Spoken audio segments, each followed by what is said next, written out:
Salut à tous, je suis contente de vous retrouver pour une nouvelle vidéo. Manon, tu viens?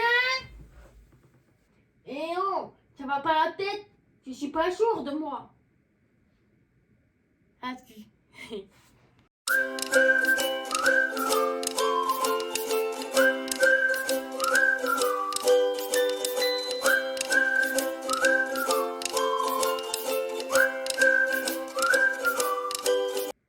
Dans cette vidéo, on va parler de la différence entre les sourds et les malentendants.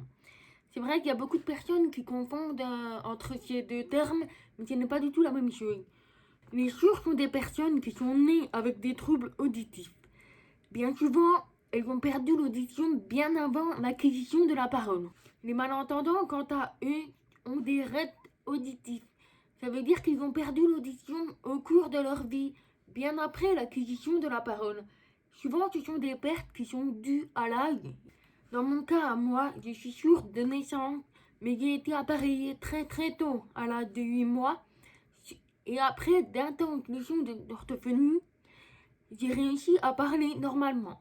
Pour comprendre un peu la définition des termes, on va faire un petit historique de la surdité. En grec ancien, surdité venait de kophos, ce qui signifiait être privé de.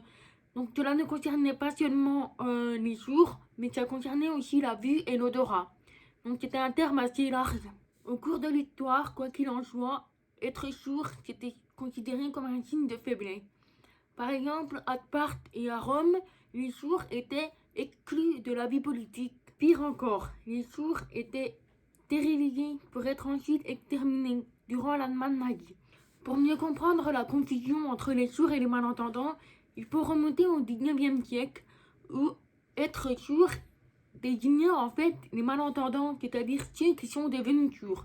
D'où l'expression être dur d'oreille. Donc pas de panique, la confusion entre les sourds et les malentendants ne date pas d'hier. Donc il existe alors différents degrés de surdité qui se mesurent avec les décibels. Donc on a d'abord la surdité légère, ensuite la surdité moyenne, la surdité sévère et enfin la surdité profonde. De manière générale, un sourd quand il naît avec une pathologie auditive, normalement il n'est pas censé parler, donc il devient un sourd muet. Mais de plus en plus, heureusement, on développe des capacités à parler autrement, avec beaucoup d'aide. Donc on devient ce qu'on appelle des sourds oralisés. Donc c'est très compliqué. Il y a différentes sortes de surdité ou de personnes qui sont malentendantes, ce qui entraîne parfois une confusion. Que ce soit une personne malentendante ou une personne sourde, toutes les deux vont développer des capacités ou s'aider de moyens pour mieux entendre. Et parmi ces moyens, il y a les appareils auditifs. Donc, ce que je porte, moi, c'est des appareils auditifs. Il y en a de toutes sortes pour différents degrés de surdité. Cependant, il faut savoir qu'un appareil ne nous permet pas d'entendre complètement. C'est juste une aide apportée en plus, mais on n'entend pas complètement. Pour cela, il faut qu'on cherche d'autres moyens de comprendre, d'entendre. Parmi ces autres moyens, il y a la lecture labiale. Le fait de lire sur les lèvres, si c'est très bien maîtrisé, ça peut offrir une aide précieuse dans la compréhension de la personne en face de soi. Certaines personnes, comme moi, l'apprennent par instinct de survie, donc c'est-à-dire depuis la naissance jusqu'à maintenant, ça a été développé par instinct. Donc, je ne pourrais pas expliquer comment j'arrive si bien à lire sur les lèvres. Pour d'autres, c'est un apprentissage, mais c'est pas si facile que ça. D'autres personnes vont utiliser la langue des signes française ou LSS, mais il faut savoir que en fait, ce n'est pas la majorité des personnes qui utilisent cette langue des signes française. Pourquoi? Parce qu'il faut non seulement que ce soit la personne qui soit sourde qui apprenne cette langue, mais aussi son entourage. Donc ce n'est pas très étendu comme moyen. Un autre moyen qui n'est pas très connu, c'est le LPC, le langage parlé complété. En fait, c'est une aide en plus à la lecture labiale. Il permet de préciser les sons des lèvres.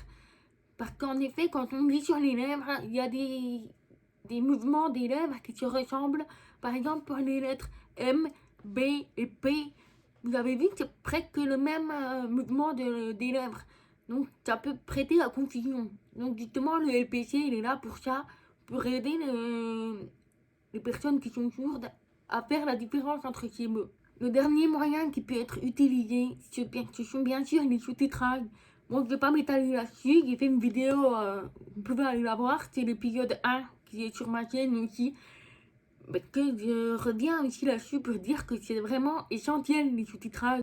Donc pour récapituler, on dit de quelqu'un qui est sourd parce qu'il est né avec une pathologie auditive. Et on dit de quelqu'un qui est malentendant, c'est qu'il est devenu sourd au cours de sa vie. Dis, t'as pas changé de vêtements par hasard? Ben oui, j'ai changé de vêtements parce que j'ai pas tourné le même jour. C'est très important.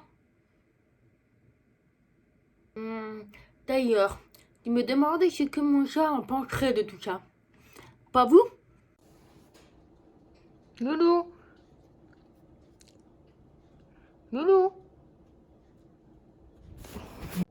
Loulou? Tu veux pas me donner un peu de ton audition? Loulou?